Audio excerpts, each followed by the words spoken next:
अल्हम्दुलिल्लाहि रब्बिल आलमीन वस्सलातु वस्सलामु अला सय्यिदिल मुरसलीन व अला आलिहि व सहाबिहि अजमईन। अऊज़ु बिल्लाहि मिनश शैतानिर रजीम। बिस्मिल्लाहिर रहमानिर रहीम। वअब्दुल्लाह वला तुशरिकू बिही शैअन व बिल वालिदैनि इहसानन व बिज़िल क़ुर्बा वल यतामा वल मसाकीन वल जारि ज़िल क़ुर्बा वल जारिल जुनुबि वस्साहिबि बिल जंबि वब्निस सबील वमा मलकत ऐमानुकुम इन्नल्लाह ला युहिब्बु मन कान मुख्तालन फ़ख़ूरा। सदक़ल्लाहुल अज़ीम। मुअज़्ज़ज़ सामीन किराम और पर्दा नशीन ख़वातीन, हमारा मज़मून ये चल रहा है कि वालिदैन के साथ हुस्न सुलूक। उसकी कुछ बातें इस उन्वान पर कुछ बातें मैंने गुज़श्ता मजलिस के अंदर की थी। अल्लाह तबारक व ताला उसे कबूल फरमा ले और हम तमाम को उस पर अमल करने की तौफीक अता फरमाए। आज की इस मजलिस के अंदर इसी मज़मून ही पर बात कुछ अर्ज करनी है कि खुसूसी तौर पर माँ बाप जब बूढ़े हो जाए तो उनके साथ जो हुस्न सुलूक करना है, कुरान करीम की तालीम और कुरान करीम हमें क्या तालीम दे रहा है, उसके मुतालिक कुछ बात अर्ज करनी है। आप जानते हैं कि जिस तरीके से बचपन का ज़माना एक कमज़ोरी का ज़माना होता है, वैसी तरीके से बुढ़ापे का ज़माना भी एक कमज़ोरी का ज़माना है। जिस तरीके से बचपन के अंदर बच्चा माँ बाप की हर खिदमत का, हर किस्म की खिदमत का मोहताज होता है, इसी तरीके से बुढ़ापे के अंदर माँ बाप भी औलाद की खिदमत के मोहताज होते हैं। जिस तरीके से बचपन के अंदर बच्चे के अंदर जिद हुआ करती है, लाउबालीपन होता है, इसी तरीके से बुढ़ापे के अंदर माँ बाप का मिजाज भी कुछ नाजुक हो जाता है।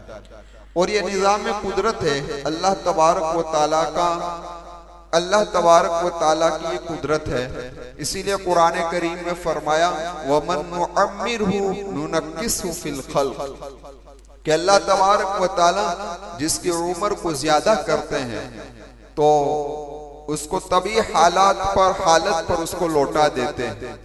यानी क्या मतलब ये है कि जिस तरीके से वो बच्चा था तो बच्चा होने के हालत के अंदर वो बिल्कुल कमजोर था, तो इसी को जब अल्लाह बुढ़ापा देते हैं तो बुढ़ापे में भी उसको क्या कर देते हैं, कमजोर कर देते हैं।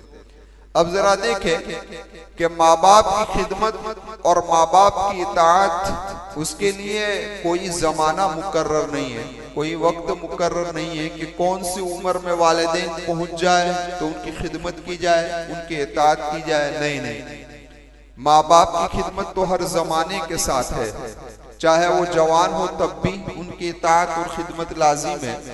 लेकिन खास तौर पर जब माँ बाप बूढ़े हो जाए तो उस वक्त कुरान करीम ने खास तौर पर ताकीद फरमाई है। और बनी इसराइल के अंदर अल्लाह तबारक व ताला ने फरमाया वक़ज़ा रब्बुका अल्ला ताबुदू इल्ला इय्याहु व बिल वालिदैनि इहसाना इम्मा यबलुगन्ना इंदकल किबर अहदुहुमा औ किलाहुमा फला तकुल लहुमा उफ़्फ़िन वला तनहरहुमा वक़ुल लहुमा क़ौलन करीमा वख़्फ़िज़ लहुमा जनाहज़्ज़ुल्लि मिनर रहमा वक़ुल रब्बिरहमहुमा कमा रब्बयानी सग़ीरा। ये अल्लाह तबारक व ताला ने हुक्म दिया है, जरा अंदाजा लगाओ। अब जरा गौर करें कि बुढ़ापे का जमाना एक ऐसा जमाना है कि जिस जमाने के अंदर माँ बाप की सारी नजर अपनी जवान औलाद पर होती है और जवान औलाद के रहम व करम पर उनकी जिंदगी गुजरती होती है। उस जमाने के अंदर अगर औलाद से जरा सी भी लापरवाही हो जाती है तो उनके दिल के अंदर एक जख्म लग जाया करता है। समझ में आए क्या लगता है भाई? एक जख्म लग जाया करता है। और बुढ़ापे के अंदर उनके मिजाज के अंदर भी चिड़चिड़ापन पैदा हो जाता है और अकल व फहम भी जवाब देने लगती है और उनके मुतालबात, उनकी ख्वाहिशात भी कुछ ऐसी होती है कि जिसका पूरा करना मुश्किल हो जाया करता है।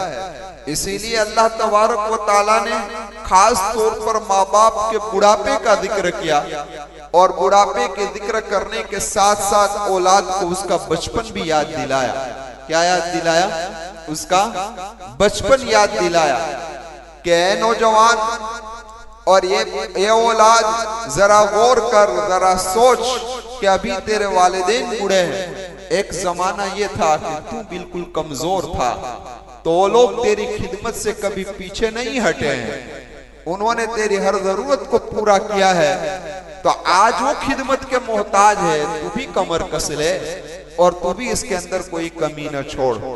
इसीलिए कुरान करीम ने खास तौर पर बुढ़ापे के अंदर माँ बाप का पहुंचने का जिक्र किया है। वहां अल्लाह ने औलाद को उसका बचपन याद दिलाया और खास तौर पर इस दुआ के अंदर भी कहा कि रब्बिरहमहुमा कमा रब्बयानी सगीरा, ए अल्लाह इन दोनों पर तू रहम फरमा दे जैसा कि उन्होंने बचपन के अंदर मुझे पाला है। मैं खा नहीं सकता था, खाने का मोहताज था, उन्होंने खिलाया। मैं पीने का मोहताज था, मेरे अंदर इतनी ताकत नहीं थी कि मैं पी सकता था, मुझे पिलाया और मुझे इस तरीके से स्टेप बाय स्टेप आगे बढ़ाया कि मैं कमाने के काबिल हो गया। मैं किसके काबिल हो गया भाई? कमाने के काबिल हो गया।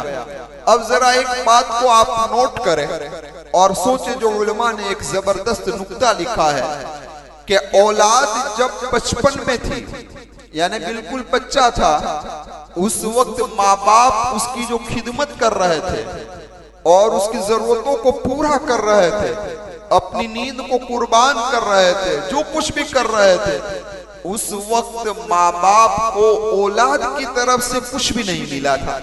कुछ मिला? आप बच्चे थे या मैं बच्चा था, उस वक्त मेरे माँ बाप या आपके माँ बाप खिदमत कर रहे, तो हमारी तरफ से कुछ उनको मिला था? हमने कुछ रकम दी थी इनको? नहीं दी थी। हमने कुछ ताकत दी थी? नहीं दी थी। लेकिन माँ बाप जब बूढ़े हो जाते हैं, माँ बाप जब बूढ़े हो जाते हैं और औलाद अगर उसकी खिदमत कर रही है, तो इस औलाद को जवानी तक पहुंचाने में माँ बाप का एक बहुत बड़ा हिस्सा लगता है। लगता है नहीं?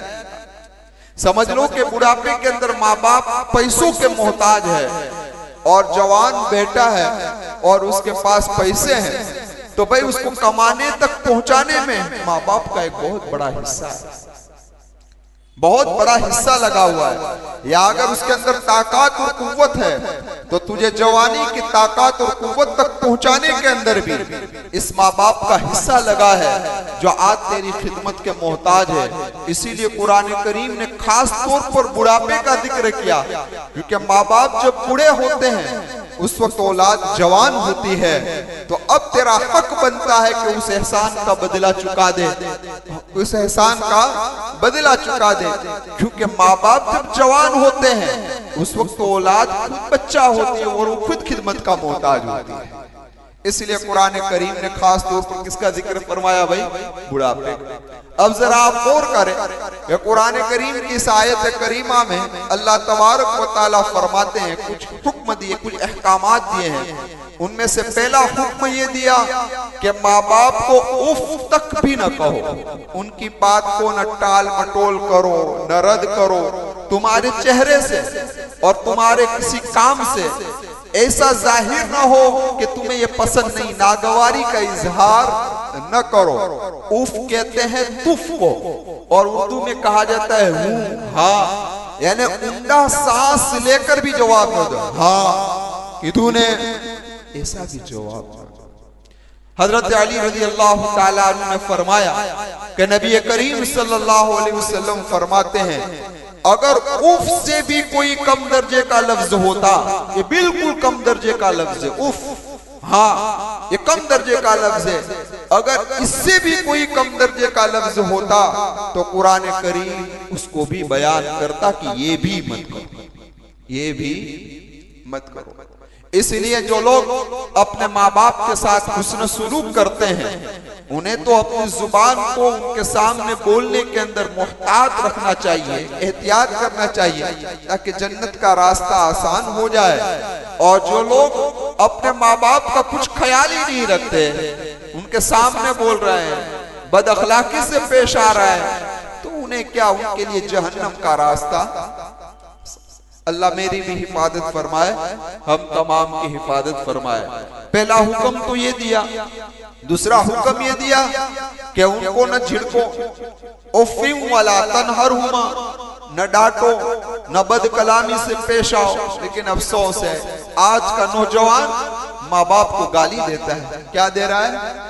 माँ बाप को गाली दे रहा है। आपने नाम सुना होगा हजरत अब्दुस मौलाना उबैदुल्लाह सिंधी रहमतुल्लाहि अलैह का। सिंधी यानी सिख मजहब से ताल्लुक रखते थे, फिर इस्लाम को कबूल किया और इस्लाम कबूल करने के बाद दारुल उलूम देवबंद के अंदर तालीम हासिल की।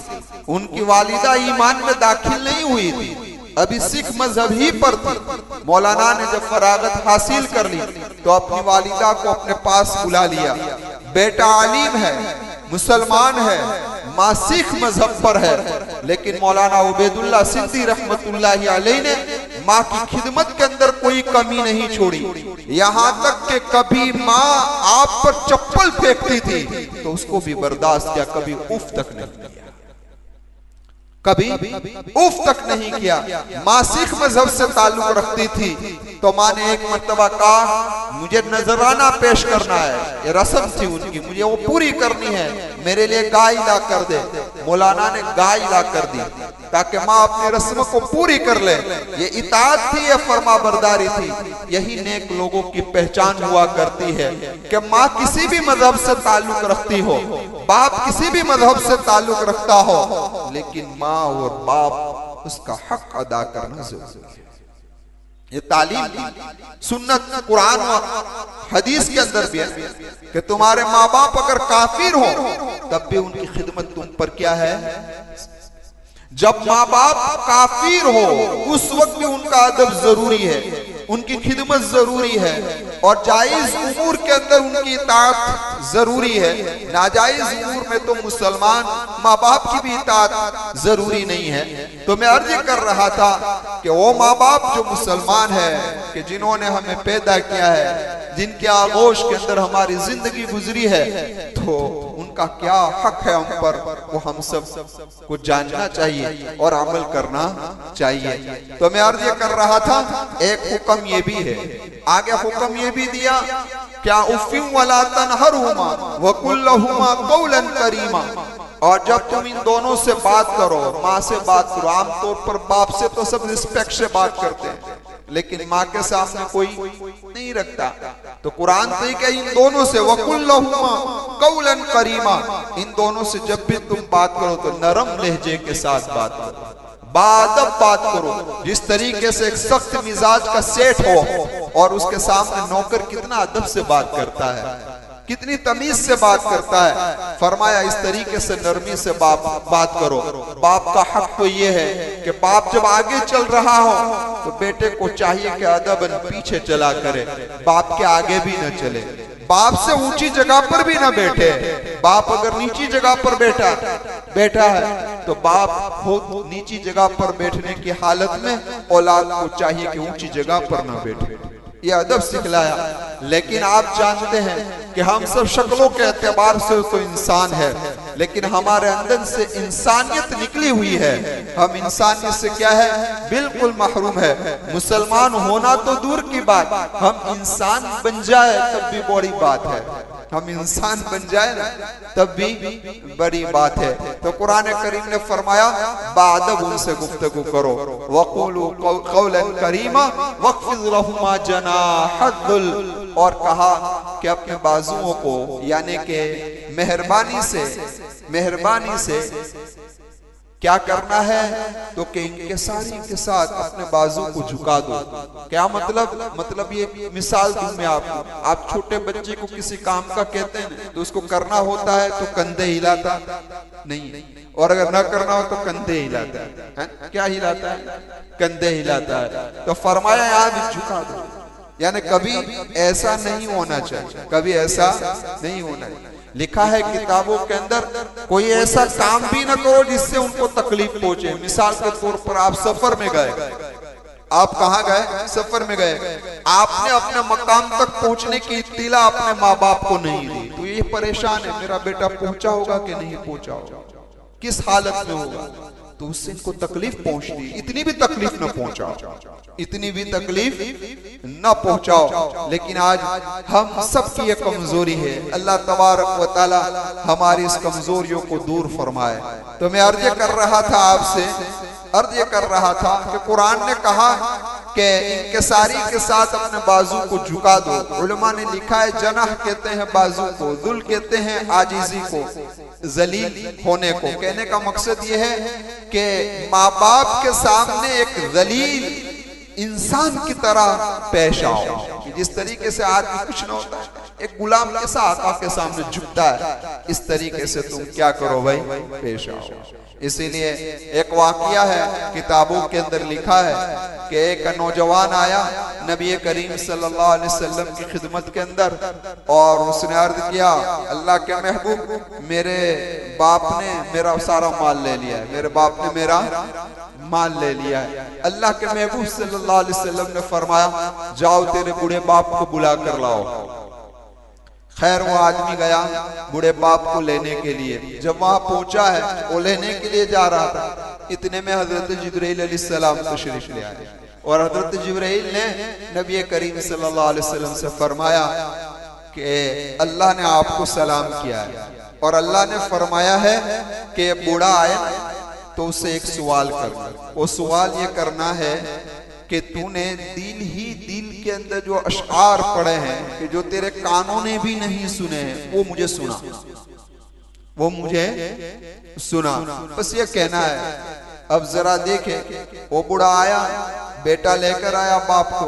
अल्लाह के महबूब ने फरमाया क्या तूने इसका माल लिया है अपने बेटे का? तो बाप ने कहा कि अल्लाह के महबूब, इसे पता है कि मैंने मेरे बाप के माल को किसी गलत जगह पर खर्च नहीं किया, उसकी फूफियों में, उसकी खालाओं में, और अपने नफ्स पर खर्च किया है। अल्लाह के महबूब ने फरमाया इसको छोड़ो, अब मुझे बता कि तूने दिल ही दिल में वो क्या अशआर पढ़े हैं कि जिस अशआर को तेरे कानों ने भी नहीं सुने, वो मुझे सुना।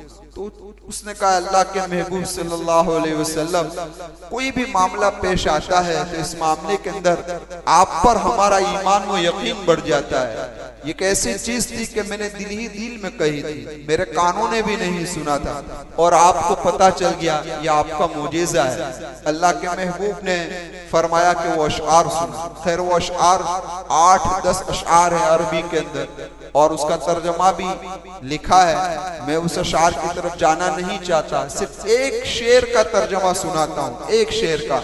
वो तर्जमा ये है कि अगर तुझसे मेरा बाप होने का हक तुझसे अगर अदा नहीं होता, यानी मैं तेरा बाप हूं, उसका हक तुझसे अदा नहीं होता, तो कम अज कम तू इतना तो ख्याल रखता कि जिस तरीके से एक पड़ोसी अपने पड़ोसी का ख्याल रखता है, एक पड़ोसी अपने पड़ोसी का ख्याल रखता है, इतना तो मेरे साथ हुस्न सुलूक कर लेता।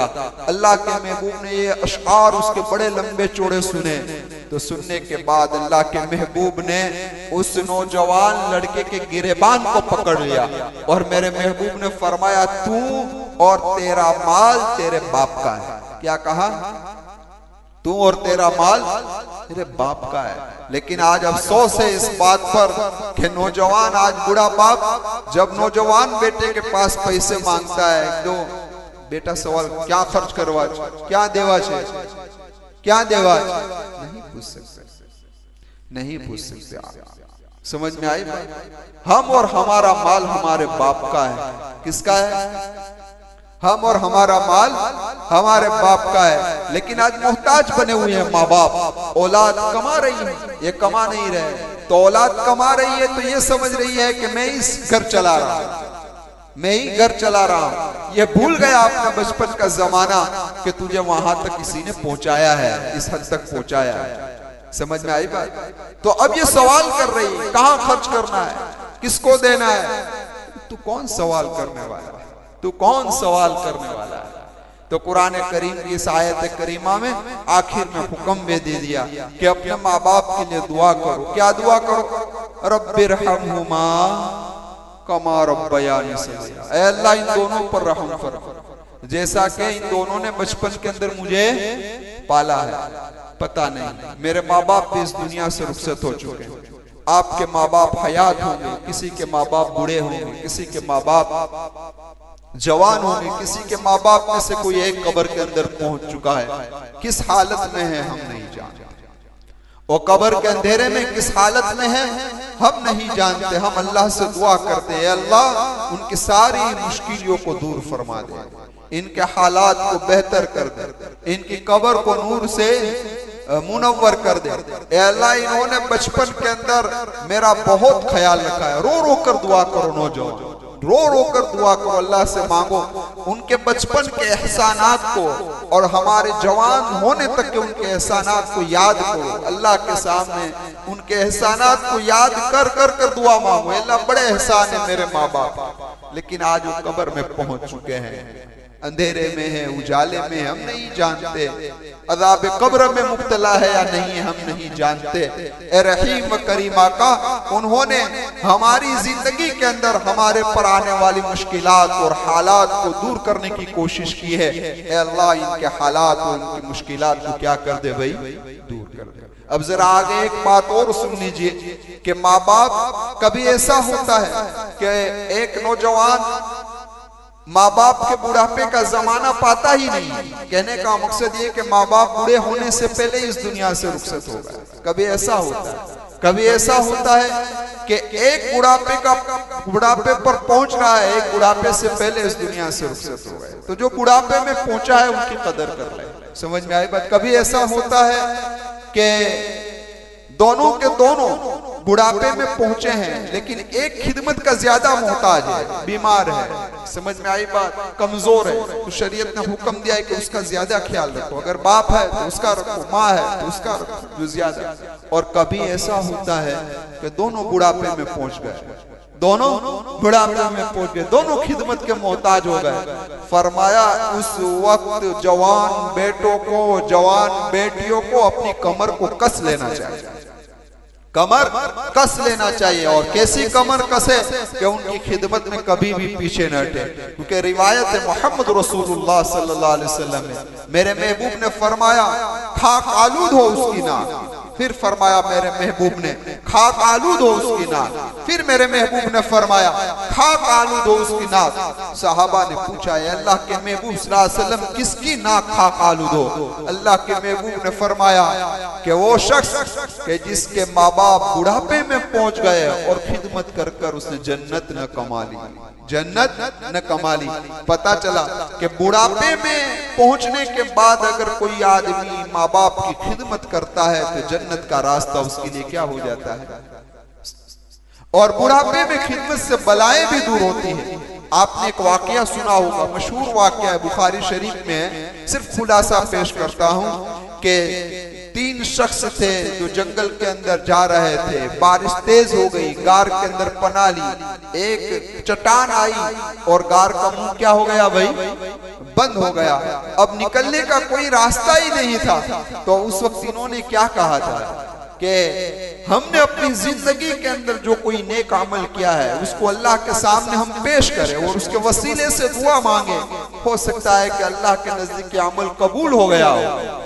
चट्टान अल्लाह हटा दे, हमारा निकलना क्या हो जाए, आसान हो जाए। तो उसमें से एक ने क्या कहा था, ए अल्लाह मेरे बूढ़े माँ बाप थे, मैं बकरियां चराता था और शाम को रोजाना आकर मेरे माँ बाप को दूध पिलाता था, फिर अपने छोटे बच्चों को दूध पिलाता था। एक वक्त ऐसा हो गया चराते चराते मैं बहुत दूर निकल गया। शाम को मैं जब वापस आया तो मेरे माँ बाप सो गए थे। मेरे माँ बाप क्या कर गए थे भाई, सो गए थे। मैं पहुंचा, मैंने ये गवारा नहीं किया कि मेरे माँ बाप को उठाऊं। मेरे छोटे बच्चे भूख की वजह से बिलक रहे थे, लेकिन मैंने छोटे बच्चों को भी दूध नहीं पिलाया। पूरी रात इस कटोरे को लेकर खड़ा रहा। सुबह हुई, मेरे माँ बाप उठे, पहले मैंने मेरे माँ बाप को पिलाया और उसके बाद मैंने अपनी औलाद को पिलाया। ए अल्लाह ये अमल मैंने सिर्फ तेरी रजा के लिए किया था। ए अल्लाह ये अमल अगर तुझे पसंद है तो चट्टान को हटा दे। चट्टान कुछ खिसक गई। पता चला ये अमल इनका अल्लाह के नजदीक क्या हो गया, कबूल हो गया। जरा देखें, माँ बाप को उठाना भी ये लोग गवारा नहीं करते थे और हम है कि माँ बाप को हैरान और परेशान कर रहे हैं। क्या कर रहे हैं? परेशान कर रहे हैं। उनकी नींद हमने उड़ा दी है, नींद हमने उड़ा दी है। दूसरे ने क्या कहा, मेरी चचाजाद बहन आई थी, उसको 100 दिरहम की जरूरत थी और बड़ी मजबूर हो गई थी, उसके पास कुछ नहीं था। तो मैंने कहा मैं तुझे 100 दिरहम तो देता हूँ, लेकिन मुझे ख्वाहिश पूरी करनी देनी पड़ेगी। वो तैयार हो गई, कि मजबूर थी, तैयार हो गई। लेकिन जब मैं अपने ख्वाहिश को पूरा करने के लिए जा रहा था तो उसने मुझे ये कहा कि अल्लाह से डर। ये कलीमा ऐसा लगा कि मैंने छोड़ दिया, ज़िना किया नहीं। ए अल्लाह, सिर्फ तेरी रजा के लिए मैंने अमल किया था, छोड़ा था, तेरे डर से बचा था। ये अमल तुझे पसंद हो तो कुछ चट्टान को हटा दे। चट्टान कुछ खिसक गई, चट्टान कुछ खिसक गई। तीसरा आया और उसने अल्लाह से दुआ की, अल्लाह एक मजदूर मेरे यहाँ काम करने के लिए आया था और वो मजदूरी लेने से पहले ही चला गया। मैंने तलाश किया, मिला नहीं। मैंने वो जो कीमत थी मजदूरी को, उसको बिजनेस के अंदर लगा दिया। एक बकरी खरीदी, इस बकरी से बकरियां होती गई, बड़ा रेवर हो गया। काफी दिनों के पास वो वापस आया और कहने लगा कि मेरी उजरत दो, मेरी मजदूरी दो। तो मैंने कहा सारी बकरियां तेरी है। वो कहने लगा कि इतनी सारी मजदूरी थोड़ी होती है। तो वो कहने लगा कि तेरी जो कीमत थी उसको मैंने बिजनेस के अंदर लगाई, तिजारत के अंदर लगाई। ये तेरी मुड़ी जो थी, कैपिटल थी, उसी का यह नतीजा है, सब तेरा है। अल्लाह, ये मैंने अमल सिर्फ तेरी रजा के लिए किया। पता चला कि हर अमल अल्लाह की रजा के लिए किया जाए, इखलास से किया जाए। छोटा अमल होगा तब भी इंशाअल्लाह कामयाबी मिल जाएगी। चट्टान हट गई, इतनी हटी कि सब के सब निकल गए बाहर, तीनों के तीनों बाहर निकल गए। मौलाना यूसुफ साहब कांदलवी रहमतुल्लाह अलैह फरमाते हैं, हजरत जी फरमाते हैं कि जरा गौर करें, जरा सोचे, इन तीनों में से किसी ने अपनी इबादत को नहीं पेश किया। किसी ने ये नहीं किया कि मैं नमाजी हूँ, किसी ने ये नहीं किया कि मैं ज़कात देने वाला हूँ, किसी ने ये नहीं कि मैं रोजा रखने वाला हूँ। किसी ने अपनी इबादत को पेश नहीं किया, हर एक ने अपने मामलात और माशरत को पेश किया। इसलिए मेरे नौजवानों, अपने मामलात को दुरुस्त रखो। मैं तहज्जुद गुजार हूँ, मैं अवाबीन पढ़ रहा हूँ, मैं इशराक पढ़ रहा हूँ, मैं चांद पढ़ रहा हूँ, मैं कुरान करीम को एक हफ्ते में खत्म कर रहा हूँ, रोजाना खत्म कर रहा हूँ, लेकिन मेरे मामलात बिल्कुल बेकार है। मेरी मुआशरत, मुझसे ना मेरी बीवी राजी है, ना मेरे माँ बाप राजी है, ना मेरी औलाद राजी है। मेरी मुआशरत बिगड़ी हुई है। मुश्किल मसला मुश्किल है। सिर्फ इबादत ही से काम नहीं चलने वाला, मुआशरत भी चाहिए, मामलात भी साफ चाहिए। मामलात भी क्या चाहिए? साफ चाहिए। तो फरमाया कि जिस तरीके से इन लोगों ने अपने मामलात और मुआशरत को पेश किया तो दुनिया की चट्टान हट गई। अल्लाह ताला की जात से कभी उम्मीद है कि बंदा भी अपने मामलात और मुआशरत को दुरुस्त कर लेगा, अल्लाह जहन्नम की चट्टान को हटा देगा। किसको हटा देगा भाई?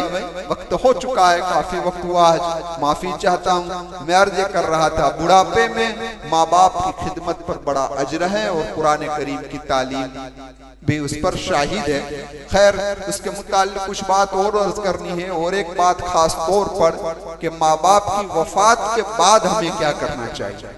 माँ बाप की वफात के बाद हमें क्या करना चाहिए, तो उसके मुतालिक इंशाअल्लाह आइंदा मजलिस में पेश करूंगा।